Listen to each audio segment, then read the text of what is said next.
introduce you to Tommy.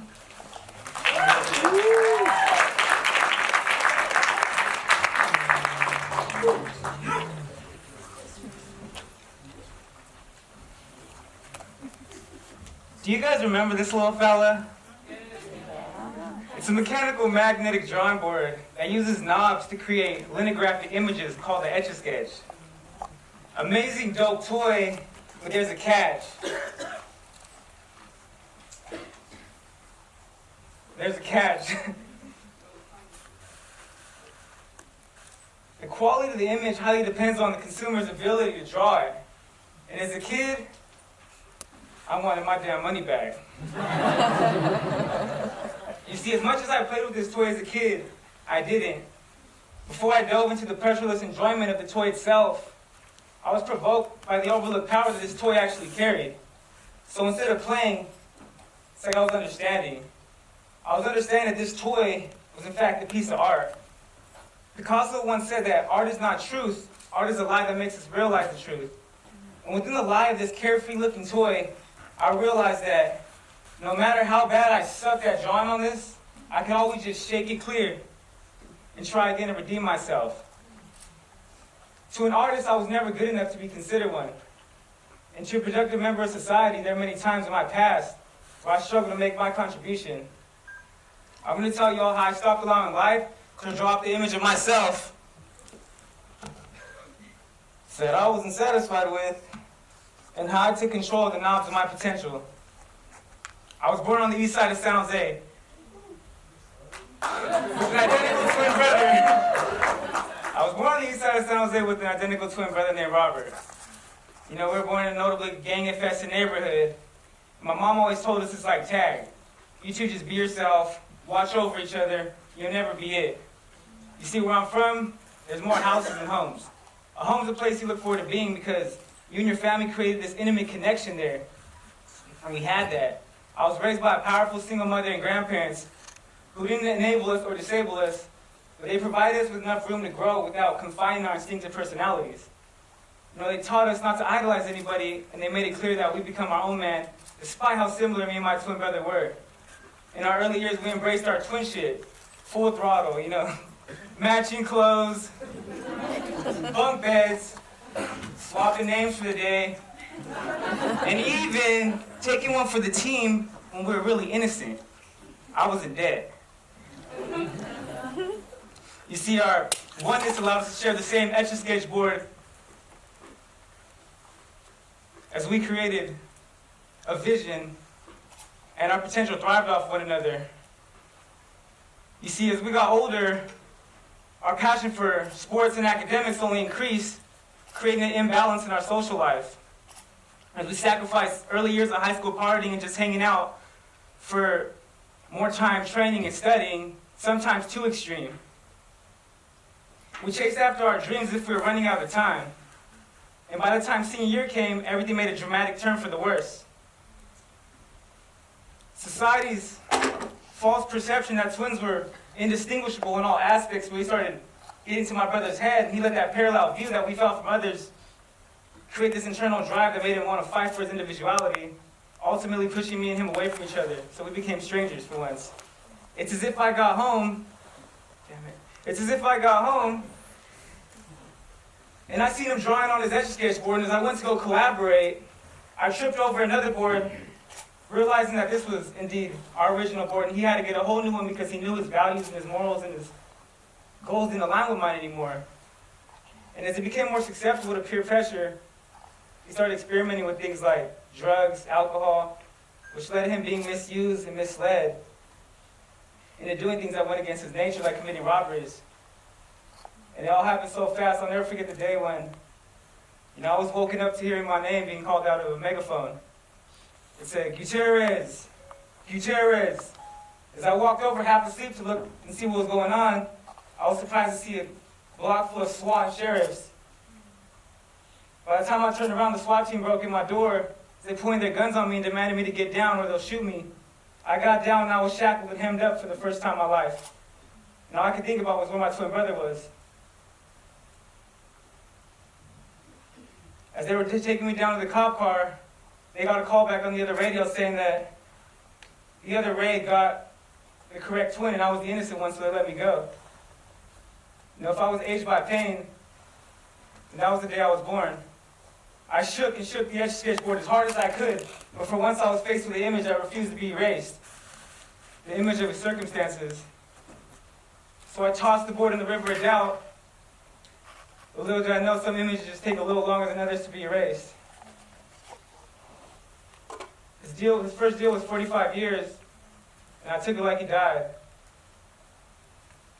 As he was stripped away from the society that brought him down, he was able to see clearly now and think rational how and why he lost control.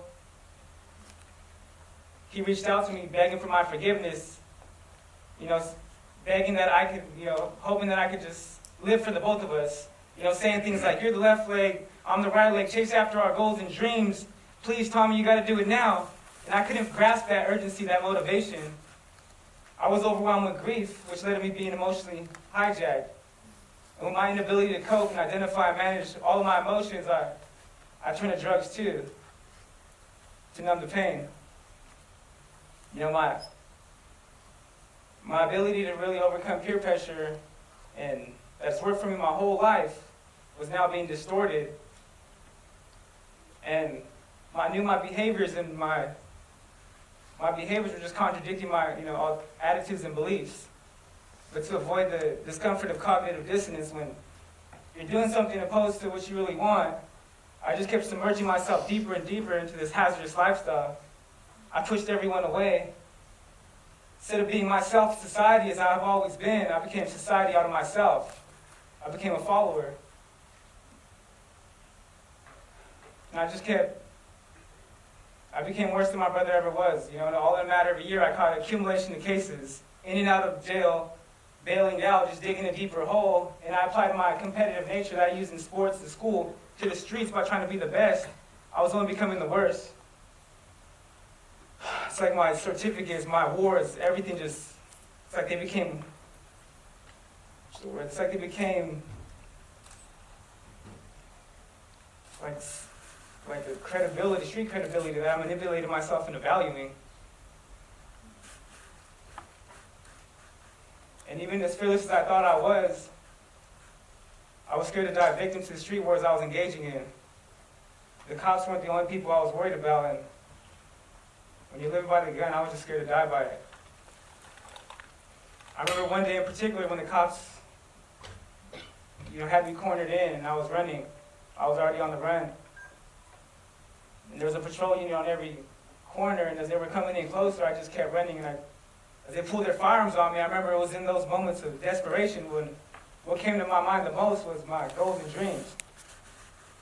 As backwards as that sounds, it was in those, it's like I kept running to keep my dream alive.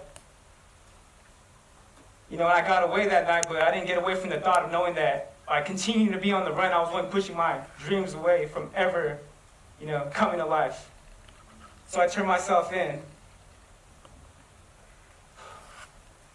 When I was locked up, I was able to, see clearly and think rational as well. And I couldn't believe that I stooped so low in my lifetime. And just knowing my twin brother was, next door to the jail facility I was in, just over those walls, literally just 100 yards away. Just knowing he was there was comforting. We were together again. And as I was going to court for my first deal, people were saying things like, oh, you're going to get a slap on the wrist. It's your first offense, your first deal, you've never been in trouble. And I was hoping so because, honestly, my mind was still in the streets. That's how much it had me. I thought I could get out and do it functional again, go to school, work, but still, partake in that fast life. But when the judge told me my first deal was 10 years, 8 months, that's when I knew it was either one or the other. I knew I had to get free somehow. But you see, at the time, I was just thinking about freedom. It was a selfish, extrinsic motivation. I was extrinsically motivated to avoid the punishment of jail and gain the reward of freedom. It wasn't genuine yet. And I remember being in my cell alone, just, it was a week later from getting that deal, and I just remember just being so depressed. I was singing this song from my childhood that me and my twin brother always loved. It was by Nickelback. It's called This Is How You Remind Me. It goes like, this is how you remind me of what I really am. And I was singing that song the whole day just to get my mind off of things. And I remember the seal popped me out by myself later that night. And as I went to go shower and watch TV, I couldn't help but notice the janitor was in the radio room mopping, but he was dancing because he was dancing. Yeah. And out of curiosity, I went to go see what he was playing, and as I opened the door, that same song came blasting out of the stereo. This is how you remind me of what... I shut the door, and it's like those lyrics shot through the part of me that thought I was changed already. I went right to my cell, and I remember just busting down in tears, crying. You know, I took it like whatever it was by higher power, whether it was a coincidence that this all needed to happen so I could be reminded of who I really was. And it's like I smiled through those tears because I can see that regardless of the circumstances right now and I was locked up, I seen freedom forever when I got out. I knew I was going to make that decision of living with integrity forever. And it was at that time when, you know, the Etch-a-Sketch returned from the River of Doubt, and my brother's circumstances that had ruined me were finally erased. And I took grasp of the knobs of my potential, not just to draw up freedom, but to draw up the best of me for the rest of my life. I was back again. I felt restored. And thanks to my, amazing Lord, Stephen Nakano, and my support system, we try to make the best out of me. We didn't look at it like dead time. We looked at that valuable time that I could use. We exhausted everything we could as far as fighting my case goes, and there was nothing else we could do but showcase who I really was. Nothing else we could do besides self-improvement. So I worked with my therapist, Ken Deaver, on my emotional intelligence. I helped out tutor incarcerated students in the GED facility. I just wanted to be productive as possible. I helped do motivational speeches for this restoration program, trying to give people the hope that I've seen, that they couldn't see. Like, you're facing 10 years, 8 months. Like, this guy's crazy. Since we didn't want to take the 10-year month deal, my deal got bumped up to 18 years, and it got bumped up to 18 years, and we were going to have something called a formal sentence. My lawyer told me that I was going to be able to take the stand. I was going to be able to talk on my behalf. And I look forward to that. When the day finally came, the DA and my lawyer asked me a series of questions that I answered genuinely as I could. But I remember I was really looking forward to talking to the judge one-on-one. And when we finally talked one-on-one in front of the whole courtroom, it's like I wasn't even there no more. If I were walking at a park talking or something, I knew she was really listening to me. Inside of me was screaming, if you could just please see through me, please realize that I'm not trying to deceive you in any way. Can you please just feel me? And if she asked me what I was going to do if I was given a second chance, I looked at her and I told her, to me, life's more than just, hanging out. Life's more than just relaxing. Life's more than just going to school or just working. It's more than doing the minimum. To me, life's about ascending to your maximum potential and really being all you can be to contribute to others so they can be all they can be as well. I told her I'd rather die than not contribute in my lifetime. I found it amazing how she was able to simultaneously make a judgment for the court's ruling and free herself from judgment at the same time as she talked to me. Because if she would have judged me off everything I've been through, off all my charges, then I wouldn't even be in that position to talk for myself. It's like an Etch-a-Sketch board. If you draw something up and shake it clear, sometimes the old image doesn't get fully erased. She was still able to see my old mistakes, the image of my past, but she trusted that I would use my potential wisely if she gave me another chance. The ruling that day was a 90-day observation. I said, 90-day off? Like, what's that? Like, my lawyer advised me that it was when I go to prison for 90 days. that the judge is possibly considering giving you a second chance, but she needs another recommendation, like a second opinion. So I went to San Quentin for 90 days to get evaluated by a psychologist and a warden to get their recommendation. When I went, I just wanted to do my time. I remember talking to the psychologist, and she was very compassionate, and she had open ears and listened to me, and it went great. She said she was going to recommend probation. But when I met up with the warden, right before the interview even started, he told me straight up that no matter how good this goes, we're going to recommend prison. It's just what we do. Your final recommendation is going to be prison regardless. So when I returned back to county, I was discouraged. And I got a packet in the mail from San Quentin, and it said, recommendation, prison. What do you know?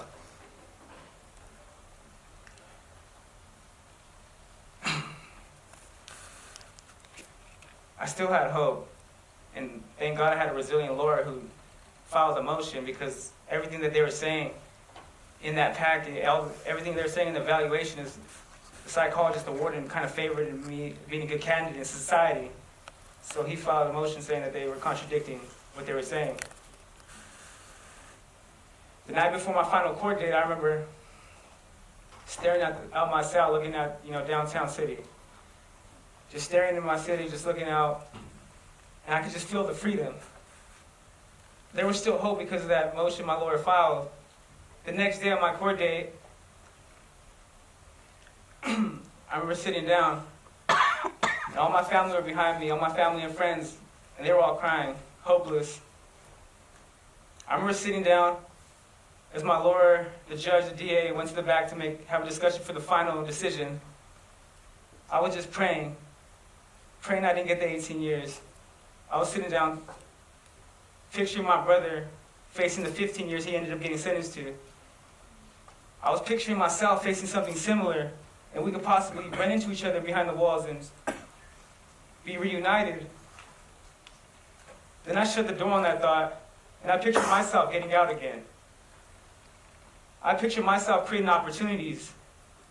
I could picture myself finishing what me and my twin brother started, so he could have a good position to succeed when he got out. The DA came storming out the room. My lawyer followed him. My lawyer had a grin on his face. Being down 3 years, almost 3 years, facing 18 years, my lawyer said the most powerful words I'll ever hear in my life. He said, she's going to give you a second chance. Stephen, the chills I got from those words have never left my body. See, here I am now, you guys, free, living proof that a miracle has a better chance of happening if you believe. I'm going to San Jose City College, majoring in kinesiology, minoring in communication, a couple steps from either transferring to Cal Berkeley or San Jose State. I'm just finishing what me and my twin brother started. I'm an undefeated competitive amateur boxer, a couple steps from going pro. I'm just finishing what me and my twin brother started as a kid boxing. I have a chance to be a part of this thing called the GRIT program, where we'll go to various prisons around Northern California and teach them emotional intelligence. So I might have a chance to be teaching my brother that soon. He still has 6 years left. I'm glad I didn't get that refund from Santa.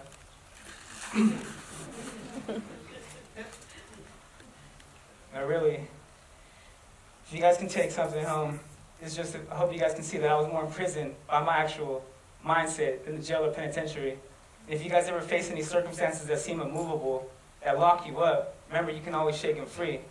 I know this speech is called Let Your Life Speak, but it's clear that we have all gained the strength from our experiences to start speaking for our life.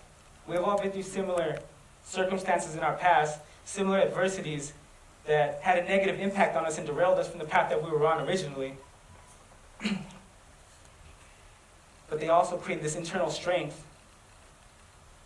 for us to be somewhat indestructible. So when the inevitable pain of tomorrow comes, I know we'll all embrace it. Sometimes you have to lose to win forever. Thank you.